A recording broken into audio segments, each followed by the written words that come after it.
Afghan women and girls must be free to shape their own future. The very loudest champions of their cause must be fellow Muslims, leaders such as yourselves. So here are a few things that you can do right now to go beyond empty statements and stand up for Afghan women and girls.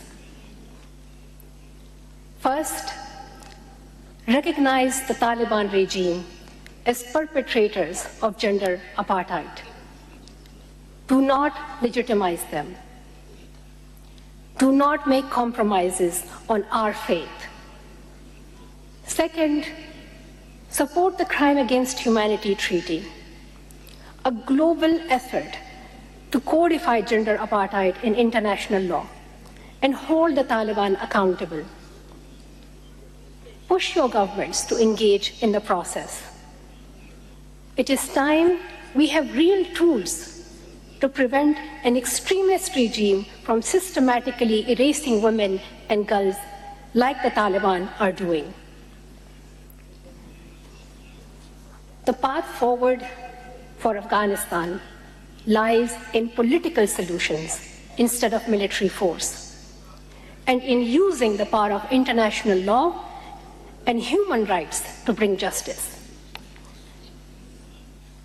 The path forward also requires a united voice from Muslim scholars, a united voice from Muslim scholars to openly challenge and denounce the Taliban's oppressive laws.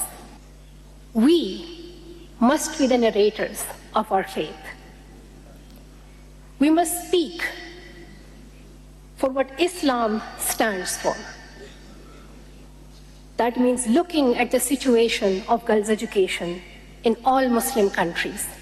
As I stand here, I am imagining this conference as the beginning of a new journey. A new journey where we commit to a future for every girl to have access to complete quality education. And we make this vision a reality in our lifetime. The next time we all gather, I hope to see more women and girls, like the brilliant students who have joined us today, speaking on the stage and setting the agenda.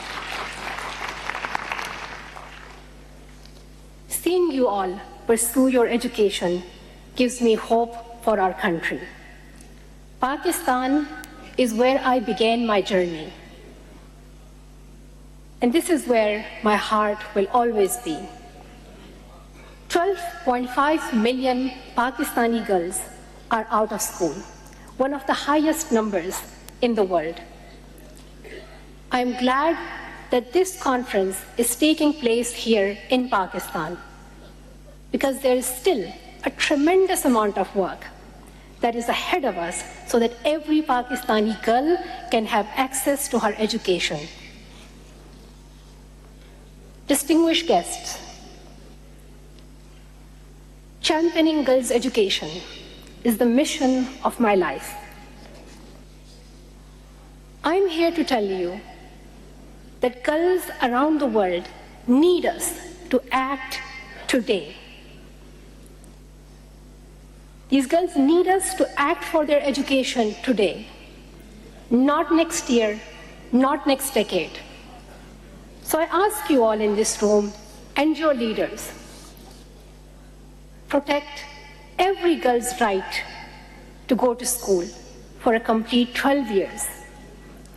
Invest the resources to make education a reality for all girls. Let us be champions of our faith by being champions for girls and their right to learn. Thank you.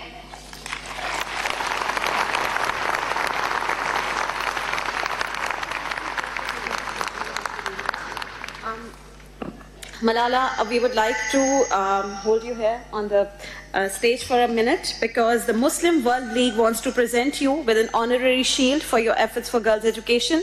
And I would request His Excellency Sheikh Dr. Muhammad bin Abdul Karim Al Isa, the Secretary General of the Muslim World League, to present Malala with this honorary shield, the award.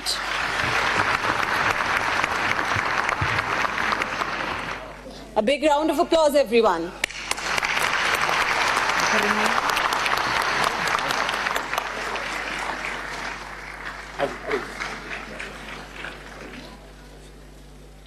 An active presence in religious matters and in the science, politics, economics, and societal affairs throughout the history.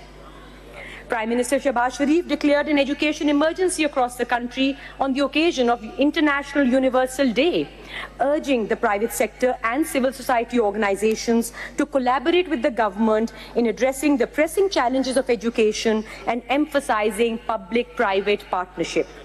To tackle the dropout rate and to encourage children to complete their education, he also announced scholarships and other incentives. Positive parenting, ladies and gentlemen, also plays a crucial role in advancing girls. तालीमी conference का इनेकाद Nobel इनाम याफ्ता मलाला यूसुफजई आलमी तालीमी conference से खिताब कर रही थी। उन्होंने कहा कि पाकिस्तान में 10 मिलियन लड़कियां स्कूल नहीं जा सकती थीं। अभी सब्सक्राइब करें ताकि कोई खबर रह न जाए।